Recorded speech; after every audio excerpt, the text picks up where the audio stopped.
정은희입니다. 네, 감사합니다. 먼저 이렇게 굉장히 집중적이고 정말 깊은 자리를 초대해 주신 박태환 교수님께 감사드리고요. 또 이렇게 와주신 정말 북한학계의 대가분들에게 정말 감사드립니다. 또 제가 토론문도 읽어봤는데요. 다 공감하는 내용들이고요. 앞으로 연구에 열심히 해서 반영하도록 하겠습니다. 제가 오늘 준비한 주제는 큰 틀에서는 김정일 시대 북한 경제 현황과 전망인데요. 사실 여러 가지 북한의 현황에 대해서는 상당히 잘 알려져 있지만 과연 이 부가 어디서 나올까? 그러니까 평양에 다녀오신 기자분들도 또 전문가분조차도 어디서 나올까 상당히 궁금하고 계십니다. 그런데 그거에 대해서는 많은 연구가 이루어져 있지 않아서 오늘 그 부분에 대해서 말씀을 드리겠습니다. 네, 최근 여러 기관들, 한국은행을 포함해서요, 북한이 제재임에도 불구하고 매년 이제 한국은행 같은 경우는 이제 최고치인데 3.9%의 경제 성장률을 지속하고 있다고 합니다. 그리고 예를 들면 이제 중국의 북한 경제학자 이제 북경대의 김여일 교수님을 비롯해서 이제 그분들은 이제 본인들이 중국을 체험을 했기 때문에 북한에 가시면은 이 정도면 어느 정도의 경제 성장률이다. 그런 직감으로 북한 경제 성장률이 7%이다, 8%이다 그렇게 예측을 하시는 분들도 계시고 또 서양학자들도 북한 경제가 최근에 많이 성장하고 있다. 그런 얘기를 하고 있습니다. 그런데 물론 우리가 정확히 정말 몇 퍼센트 성장하고 있다라는 말은 이렇게 제시할 수는 없지만 그래도 90년대 고난의 시기와 비교하면 상당히 북한이 발전하고 있다라는 그런 질적 지표들을 여러 가지 발견을 할 수가 있습니다. 중국에 가면은요, 저녁만 되면 혹은 오후 되면 사람들이 음악을 틀어놓고 상당히 여유롭게 춤을 추고 있는 그런 아주 건전하고 그런 모습들을 볼 수 있습니다. 그런데 최근에 북한에서도 이렇게 노래하고 춤추는 모습들을 찾아볼 수 있다고 합니다. 이 말은 1990년대 암흑의 시기가 지나고 북한에서도 경제 여유를 가지고 삶을 향유하는 그런 계층이 그만큼 증가하지 않았나, 그런 현상들을 뒷받침하지 않나라는 생각을 해봤습니다. 예를 들면 보시면 이거는 현진의 아주 잘 사는 지역이 포항구역입니다. 이 포항구역의 시장을 보시면은 이제 보시는 바와 같이 영상이 좀 좋진 않지만 이게 올해 4월입니다. 이게 날짜가 잘못 표기됐지만 보시는 바와 같이 각종 가전제품들 뭐 이런 것들이 보실 수가 있습니다. 여기는 이제 청진시장의 포항구역에 있는 시장인데요. 사실 이게 지금 4월이면은 북쪽적은 추우니까 겨울옷을 입는데 중국에서도 외투 하나에 상당히 비싼데 이런 외투들이 이렇게 진비하게 늘어져 있는 것들을 아주 쉽게 볼 수 있습니다. 상당히 많이 있고요. 또 이거 외에도 뒤에 숨어져 있는 그런 상품들은 훨씬 더 많이 있다고 합니다. 이런 외투들이 사실은 이제 비싼데도 불구하고 상당히 잘 팔리고 있다고 합니다. 그리고 보시는 바와 같이 여기도 이제 상당히 많은 물품들이 있다라는 걸 볼 수가 있고요. 여기는 이제 청진시장인데 이렇게 택시가 그냥 보이고 있습니다. 네. 그리고 예를 들면 이제 이건 임ül표 교수님이 말씀하셨지만 이렇게 이제는 모방을 하고 있습니다. 이제 모방의 대상이 한국 상품, 일본 상품, 또 중국 상품이 되고 있는데 특히 이런 현상들까지 있고요. 이제는 많은 것들을 특히 북한 사람들이 이제는 식품하고 담배만큼은 국산화다, 국산이다, 중국산한테 이겼다 그런 말들을 하고 있습니다. 그래서 이제 북한의 식품들을 모아놓고 일본의 친구가 찍은 사진들인데요. 종류가 어마하게 많고요. 솔직히 특히 이런 포장 재질에서도 디자인에서도 상당히 눈에 띄는 변화를 할 수가 있습니다. 이렇게 기차역 보시면 기차역에서도 이렇게 이런 과자 보여진 봉지들을 쉽게 발견을 할 수가 있습니다. 그래서 과연 지금 현재 김정일 시대 이후에 북한의 경제 성장력은 어디서 오는가라고 봤을 때 첫 번째는 역시 그 힘든 고난의 행군을 겪은 사람들이 있습니다. 자, 고난의 행군을 겪었기 때문에 북한의 간부들도요, 이제는 세대 교체가 돼서 고난의 인군을 겪은 그런 간부들이라고 할 수 있습니다. 따라서 뭐 김정은이 뭐 얼마나 많이 알겠습니까? 그 간부들이 중요한데 그 간부들은 고난의 인군을 겪은, 그 아픔을 겪은 간부들이라고 할 수 있습니다. 그래서 특히 북한의 시장의 물가도 상당히 안정되고 가격 차이도 많이 줄어들었는데 그 이유 중에 하나가 시장에 대해서 김정은 시대에 들어와서 통제를 하지 않으니까, 즉 통제만 했다면 시장 물가가 싹 올라가는데 통제를 하지 않으니까. 자, 전국적으로 봐도 우리 눈에 보이는 동서의 시장만 하더라도 제가 작년 12월까지만 조사했을 때만 해도 전국에 460개 정도가 넘었는데 지금은 뭐 거의 500개 가까이 이렇게 급격하게 늘어나고 있다고 합니다. 두 번째는 국가재산의 약탈과 횡령이 하나의 어떤 또 모태가 될 수도 있고요. 또 세 번째는 미수를 포함한 북중 무역과 외화벌이라고 할 수 있고, 네 번째는 해외 송금의 유입이라고 할 수 있습니다. 그런데 왜 해외 송금에 유입을 했냐면요, 사실은 제가 접경적을 다녀봤을 때요, 한 2008년도, 9년도부터 본격적으로 다녔는데 거기에 오시면 합법으로든 불법으로 오시든 다 무슨 아르바이트를 하시더라고요. 아르바이트를 하시고 대부분 다, 거의 다 북한에 송금을 하고 있었습니다. 그리고 송금을 하고 있었는데 그분들이 거기서 삶의 의욕을 찾고 있었습니다. 내가 살아있다, 내가 정말 뿌듯하다, 그런 것들을 송금을 통해서 실현을 하고 있었는데요. 사실 뭐 이런 사람들이 얼마나 많은 일을 할까라고 생각할 수 있지만 반드시 상당한 숫자라고 할 수 있습니다. 예를 들면은 중국에 물론 무역이나 친척 방문이나 해외 파견 외에도 비합법적으로 중국에 나온 탈북자들이 있습니다. 그래서 이 탈북자들은 굉장히 누적돼서 집에 돌아가지 않고 있는데, 예를 들면 중국의 단동에서요 한 6시간 정도만 버스를 타고 가면 자오양이라는 그 도시가 있어요. 근데 자오양의 도시에 가면은 탈북 여성들이 굉장히 많다고요. 그래서 제가 얼마나 돼요 하니까 한 15만 명 되지 않을까? 근데 사실 그 15만 명은 아마 정확하지 않은 숫자임에도 불구하고 아무튼 많다라고 할 수 있습니다. 아마 많을 것이니까 아마 15만 명이라는 그 숫자가 나온 것 같은데요. 그래서 그 사람들의 삶의 패턴을 보면은요, 물론 자신들이 뭐 인신매매든 어떤 형태로든 팔려왔을지 모르겠지만 하나의 가정을 이루면 3년 동안은 정말 필사적으로 중국어를 공부한다고 합니다. 생존을 위해서. 그래서 가정에서 이제 자식도 낳고 인정을 받으면 3년에서 그 5년 사이부터는 이제 그 한쪽 남편의 도움을 받아서 북한에 송금을 하게 돼요. 근데 과연 그 숫자가 얼마나 될까요? 라고 하니까 접경지대에 일하시는, 장기간 일하시는 분들의 말씀에 의하면 한 30만 명 되지 않을까? 그렇게 말씀을 하셔요. 근데 물론 그 숫자가 정확하진 않지만 여전히 우리가 눈에 보이지 않는 그 숫자는 상당할 거라고 생각을 합니다. 근데 최근에요, 중국도 굉장히 그 노동력 부족에 직면을 하고 있습니다. 그래서 북한 사람들의 그 한 달 아르바이트 파트타임 하는 이 노임이 결코 적지가 않습니다. 예를 들면은 중국 사람들이 굉장히 기피하는 업종 중에 하나가 모모나, 베이비시터, 혹은 간병인, 이런 것들입니다.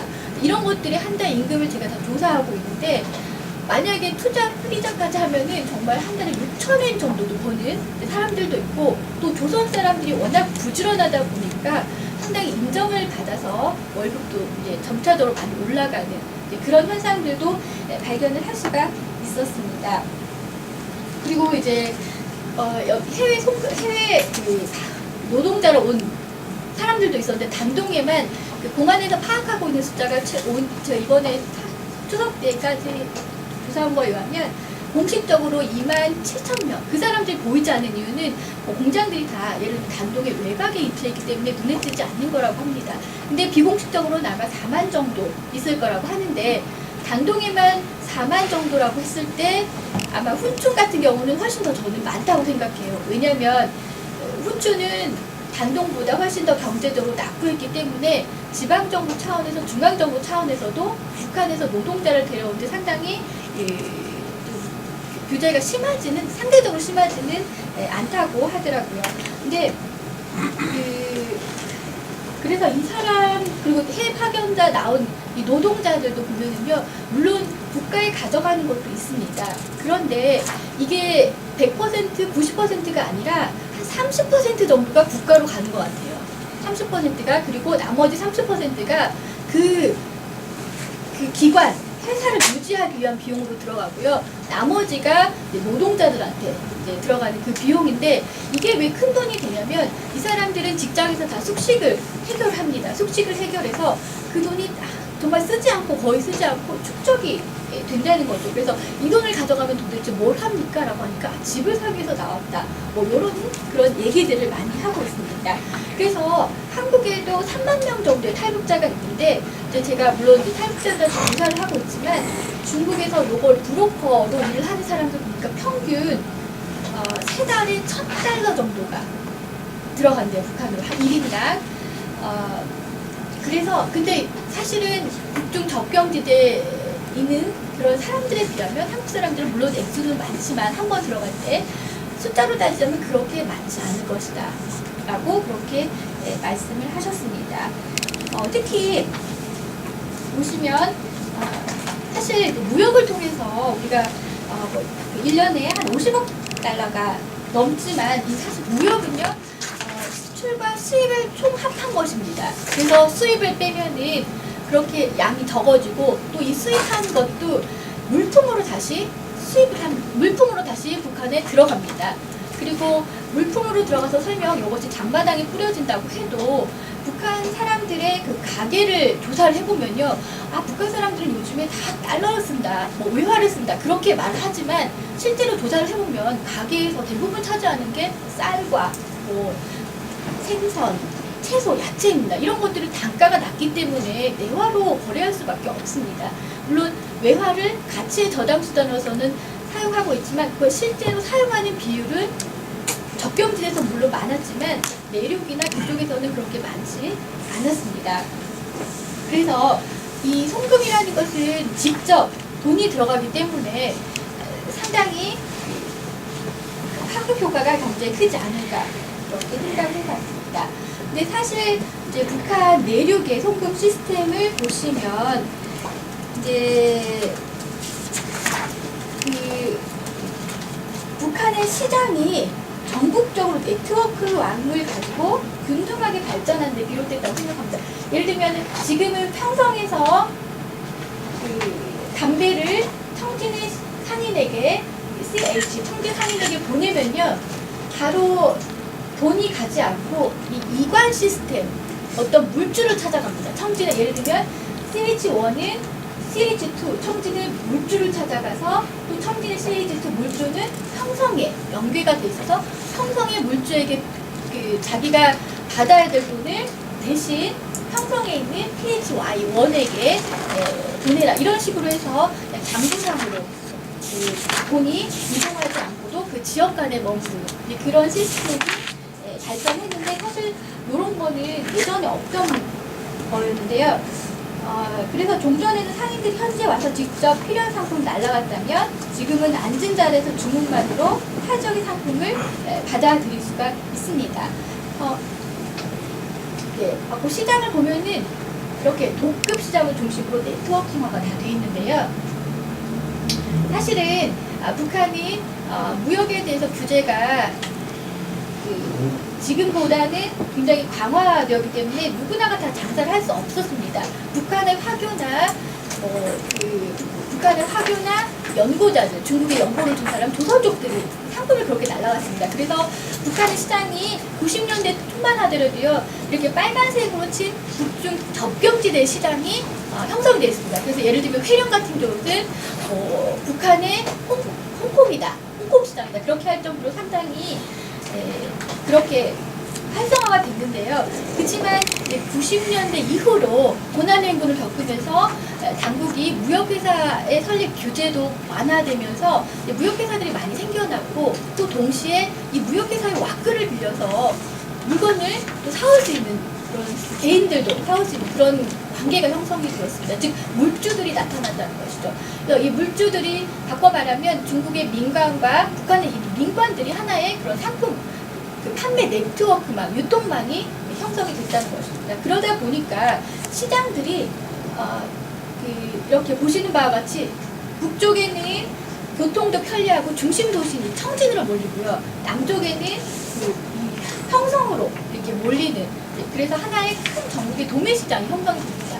그런데 북한 같은 경우는 물류가 아주 비싼 나라입니다. 예를 들면은 석탄을 중국에다 수출을 하려고 할 때 무역 칸까지 갔는데 그 내륙 운송비가 굉장히 비쌉니다. 그래서 석탄 그 단가의 한 30%, 40%가 국내 운송비로 다 써야 되는, 소진해야 되는. 사실 북한의 그 생산 단가는 다른 나라에 비해서 상당히 낮습니다. 왜냐하면 뭐 노동력도 굉장히 싸고 국가의 강물 자체가 무료이기 비슷하기 때문에요. 그래서 이렇게 됐는데요. 그럼에도 불구하고 이 청진하고 또 평성하고 교류가 이루어집니다. 왜냐하면 보시는 바와 같이 이 청진, 무산, 회령, 원성 이쪽에서 들어오는 물품하고 또 신우조를 통해서 평성으로 오는 그런 물품이 다르기 때문입니다. 그러다 보니까 이렇게 시장이 발달하다 보니까 운송이 발달합니다. 이거는 제가 한번 얼마나 북한에 어떤 차량들이 있느냐, 지금 많다는 거는 알겠지만 하고 정리를 해봤더니 보냉차하고 탑차하고 간짐차, 몽고바, 승리오팔 이런 차량들이 이렇게 있었습니다. 그리고 선호도도 보면은 다 이유가 있었고요. 유입 시기도 있고, 렌탈 비용도 있고 용도가 다 이렇게 있습니다. 그런데 보시는 바와 같이 이렇게 냉동 탑자, 예전에 평양 사람들은요 그 생선을 먹기가 너무 힘들었어요. 근데 지금은 그 청진 쪽에서 그쪽에서 이제 그 생선을 가져온다는 거죠. 평양으로 다음날 새벽에. 그러면 새벽에 받아서 그걸 평양의 전 시장에 뿌려지고 이런 것들. 그 다음에 이 탑차는 주로 광물을 실는 거였는데요. 굉장히 많은 걸 실 수가 있습니다. 30톤, 40톤. 그리고 특히 키가 엄청나게 크기 때문에 이 두 개의 차량은 도난 방지용으로 너무 뛰어나기 때문에 굉장히 선호도가 높다고 합니다. 그리고 이제 진반차 이런 거는 그냥 시내용으로 할 수 있는 그런 차들이라고 할 수 있습니다. 따라서 보시는 바와 같죠. 예전에는 이 승리오팔 2.5톤으로 정말 2.5톤의 물류만 이렇게 날라왔습니다. 그런데 지금은 아까 보시는 바와 같이 한 번에 막 20톤, 30톤, 40톤, 물론 이제 북한의 도로 사정이 좋지 않기 때문에 많은 한계가 있음에도 불구하고 시장이 발달하다 보니까 지역 간의 물류가 이동을 하는 그런 사례들이 있었습니다. 그래서 버스도 보면은요, 이렇게 이제는 우리처럼 시외버스 정류장이 있습니다. 시외버스 정류장이 있어가지고 그 지역, 예를 들면 청진에서 내가 이 버스 정류장에 버스를 세우고 다른 김책으로 간다. 그러면 벌써 청진에 그 인민위원회 소속의 직금소에서 그 사용료를 받으러 옵니다. 매일같이. 자, 이 사용료가 어디로 쓰이냐고 하니까 바로 그 지역의 인민들의 그 공무원들의 월급으로 쓰인다고 몇 개 말들 하고 있습니다. 그래서 예전에는 시외버스의 개념이 없었는데 지금은 이렇게 노선이 북쪽에서부터 평양까지 하나의 노선이 연결되어 있는 것들을 알 수가 있습니다. 그래서 그러면 북한에서 물류업을 하는데 창고업도 발달했는데 물류업을 하는데 뭐가 그렇게 좋습니까? 그러니까 북한은 사람뿐만 아니라 짐을 운반하니까 거기서 이윤이 많이 남는다. 그렇게 말씀하셨습니다. 그래서 청진에 이게 지금 수남시장이죠. 수남시장은 전국의 유명한 도매시장인데 수남시장의 이 정류장에 보시는 바와 같이 이런 차들이 세워져 있습니다. 그래서 그러다 보니까 이제 이렇게 아까 보시는 바와 그러다 보니까 북한에서도 기름 요리로 말하자면 정제유 이런 것을 타는 개인들도 있다고 합니다. 이 개인들은 어느 시골의 공장 기업소에 못 쓰는 건물들을 빌려서 어마어마하게 저장해 놓는 그런 사람들도 있다고 합니다. 그래서 보시는 바와 같이 아까 그 장마당 같은 경우는 정말 100% 내화로 거래가 되는 그런 시장이라면 이렇게 주택시장이라든지 이런 기름장사라든지 물류 운송 이런 것들은 이제 외화로 거래되는, 그러니까 한마디로 말하면 부가가치가 상당히 높은 그런 시장들이라고 할 수가 있습니다. 근데 사실 이 부가가치가 높은 시장일수록 진입 장벽이 어렵습니다. 그래서 이제 공무원들, 반려들과 이제 유착 관계가 없으면 안 되는 그런 상황이라고 할 수 있습니다. 그래서 신호주도 보면요, 버스 정류 사업소가 있고 그 버스가 이렇게 어디로 떠나는 그런 정류장이 있는데요. 이거는 각 지역마다 다 있습니다. 남포 가면 남포에도 있고, 그래서 그 주변에 또 기름을 파는, 이제 정제유를 파는 그런 개인 장사들이 많이 있습니다. 그러다 보니까 운송업이 또 발달하다 보니까 개인 기름 장사가 이렇게 등장하고, 창고업도 등장하고, 또 이렇게 장거리 간에 물류를 운송하다 보니까 휴대전화가 없으면 안 됩니다. 휴대전화. 그래야 물건이 바로 도착했다, 그런 확답을 얻을 수 있기 때문에 휴대전화를 더 많이 보급시키는 그런 계기가 됩니다. 그러다 보니까 또 지역 내 차이도 감소가 됩니다. 예를 들면은 북한에서 산촌에 사는 사람들은 토질병이 뭐였냐면 이제 뭐 미역 같은 걸 먹지 못하니까 그런 병이 걸렸어요. 그래서 캠페인을 매해마다 걸렸는데 이제 이런 게 자연스럽게 이제 고쳐지는. 네.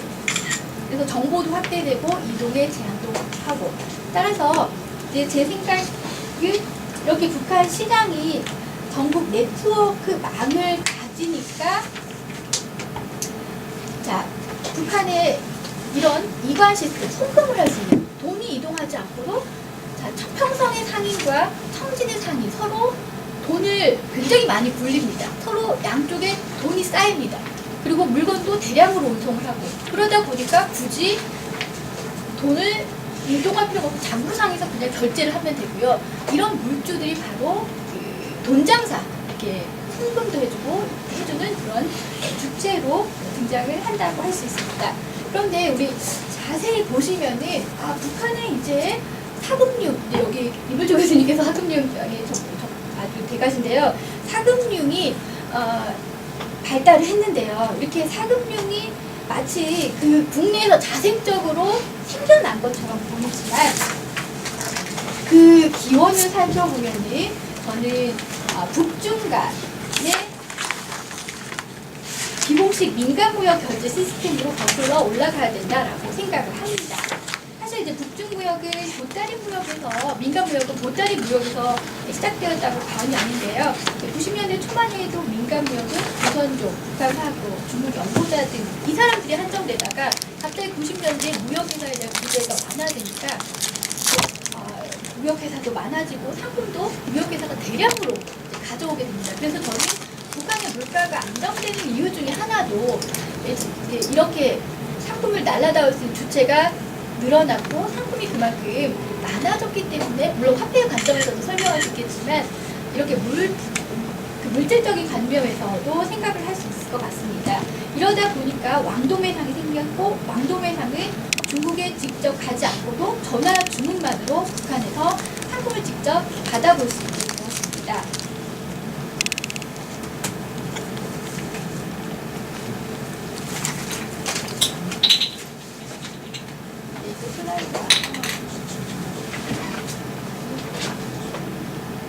네, 그래서 사실 그런데 거래 초기에 북한 상인이 중국에 판 상품을, 예를 들면 80년대, 90년대 보면은 명태, 오징어, 그런 것들, 부피가 좀 큰 걸 팔았다고 해요.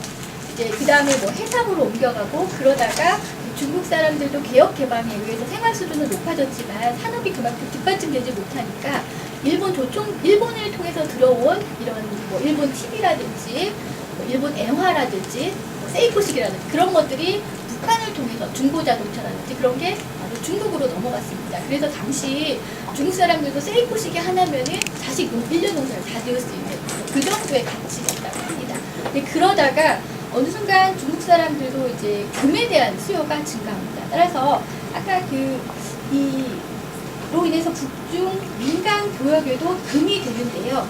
이 금 거래는 곧 대량의 금을 갖다가 팔았으면 이걸 현금을 들여와야 하는데, 대량의 현금 유입을 의미하는데 이 현금을 들여오면 그 리스크가 너무 큰 거예요. 돈이 너무 크니까. 그러다 보니까 이런 이관 시스템이 확장이 된 거죠. 예. 어떻게 보면은, 예를 들면은, 네, 이 북한 각 지역에서 모이는 금이 모여지면은 이 북한의 어떤 물주는 이 금을 가지고 있는 사람은 중국에 넘겨야 됩니다. 그런데 넘기려면 자기가 직접 넘기지 않고 북한에 있는 어떤 브로커를 활용합니다. 그러면 그 브로커는 중국의 한 어느 브로커에다 또 연락을 합니다. 연락을 하면은 이제 금을 살 수 있는 사람을 섭외해가지고 이제 금을 사는데 이런 브로커들이 여러 군데 분산을 시킨다는 거죠. 왜냐하면 워낙에 금은 가격이 비싸니까. 또 그래서 돈을 들여올 때도 그 물주들에게 부탁을 합니다. 예를 들면은 이 NK2에다가 돈을 지불해야 한다면 이 금을 산 사람은 이 물주, 중국의 어떤 물주에게 찾아갑니다. 당신 북한에 누구와 거래를 하고 있지요? 그러면 그렇습니다. 그래서 거래를 하고 있는 사람을 연락을 해서 만약에 NK3가 거래를 하고 있으면 NK2에다가 돈을 주면 되고 이제 이런 이관 시스템이 발달이 되게 됩니다. 그래서 이런 상황들이 발생합니다. 그래서 이 금을 갖다가 주면은 이 금에 대한 대금은 중국의 북한에다가 상품을 수출하는 물주에게다 그 돈을 주면은 이 중국의 물주는 또 자신과 거래를 하고 있는 NK2에다가 말해서 자 그러면 NK1에다가 금을 판 사람에게 돈을 주라. 이런 주체들이 상당히 많이 늘어났다는 거죠. 네, 그러다 보니까 그래서 이 북중 간의 송금 시스템은 북한의 내륙으로도 확장이 되었고요. 또 한편으로는 제3국, 이제 한국이라든지 영국이라든지 각자 기타 미국도 좋습니다. 그런 나라들까지 이제 확장이 됐다는 거죠. 그래서 제가 이제 조사를 해봤을 때 반드시 이제 삼각 비공식 시스템이 형성이 됐는데 예를 들면은 한국 사람이 이게 패밀리, NK 패밀리, 이게 패밀리인데요. 그 북한에 있는 패밀리에다가 돈을 보내려고 합니다. 그러면 직접 보낼 수가 없으니까 이 중국을 거칩니다. 근데 이 중국을 거쳐야 되는데 먼저 이 NK 패밀리 1이 이 북한 탈북자는 한국의 어떤 그 브로커에다가 또 있습니다. 어떤 계좌 유치를 하는데 한국 통장에다 계좌 유치를 하고 또 이 사람이 바로 중국의 어떤 브로커에다가 우리로 말하죠 환치기 방식으로 돈이 입금이 됩니다. 그러니까 좀 되게 유형이 다양한데요. 예를 들면 내가 이제 한국에 있는 탈북자예요. 근데 탈북자인데 중국에다 돈을 보내고 싶으면 북한의 가족이 이 중국에 있는 계좌를 알려줄 수도 있어요. 자, 이 중국에 있는 어떤 계좌에다 돈을 집어넣으면 내가 가져갈게. 내가 어떻게 해서든 가져갈게. 그러면 이 한국에 있는 사람은 예를 들면 중국의 어디 여기에 가면은 차이나타운 있잖아요. 그 차이나타운에 가면은 환전소가 있는데 그 환전소는 중국과 거래가 많은 그런 곳입니다. 그러면 그 환전소에 가가지고 나 중국에 있는 예를 들면 CB2 브로커, CB2 계좌로 돈을 보내주세요. 그러면 환치기를 통해서 바로 1분도 안 되게 중국 계좌로 돈이 들어갑니다. 그러면 중국 계좌에서 돈이 들어가면 이 사람은 그 돈을 빼가지고 직접 북한으로 들어갈 수도 있습니다. 가족들에게 혹은 북한에서 저 브로커가 와서 이 돈을 또 가져갈 수가 있습니다. 또 여러 가지 형태가 있는데 아무튼 수수료가 이렇게 10% 해서 대체로 보면은 한 30% 정도가 소요가 된다고 합니다. 그래서 이런 식으로 해서 이제 돈이 넘어가는데요. 그래서 보시면은 이 돈의 이 시스템의 구조를 보면은요. 아니면 아까 이제 중국 브로커의 통장으로 돈이 들어가면 아까 이관 시스템을 통해서도 북한으로 가기도 하는데요. 이 중국 브로커의 그 통장 있잖아요. 중국에 있는 통장은 북한 사람이 될 수도 있어요. 왜냐하면 우리도 여행을 가면 통장을 만들 수가 있잖아요.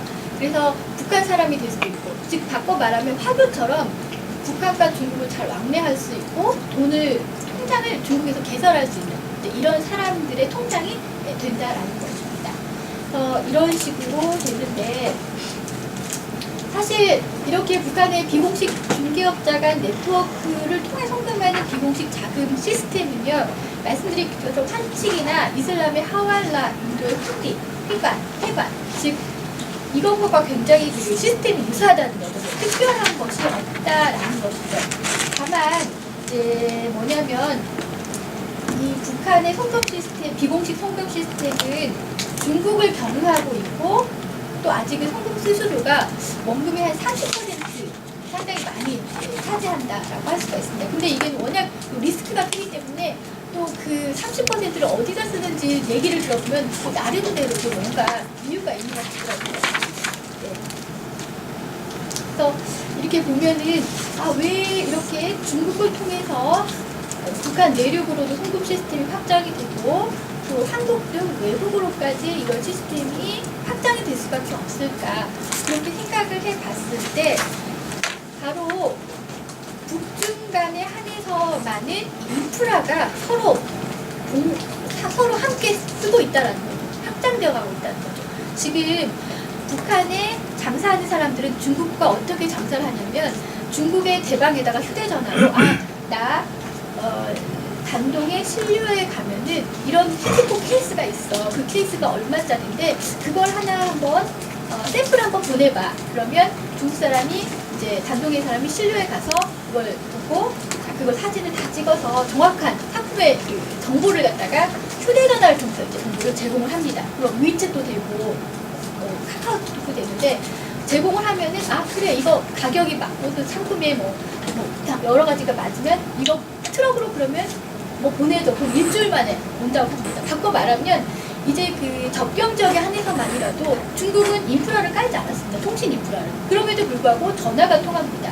그래서 통신망, 그러다 보면 정보망도 통하게 되고 아까 말씀드린 대로 이제 차들, 이제 물류, 운송망도 통합이 됩니다. 아까 말씀드린 대로 중국의 차량들이 굉장히 많이 있습니다. 근데 이 차량들이 이제는 다 북한에서 AS까지 다 해준다고 합니다. AS까지 다 해주고 있는 실정입니다. 그러다 보니까 이런 작은 뭐 도로, 유통망, 통신망들이 다 통합이라고 하면 서로 공유를 하다 보니까 북한 사람들도 예전에는 없던 걸 쓰게 됩니다. 예를 들면 지금은 중국에서 가스통도 다 가지고 옵니다. 가스통도 다 가지고서 가스가 다 이제 쓰면은 다시 가져가고.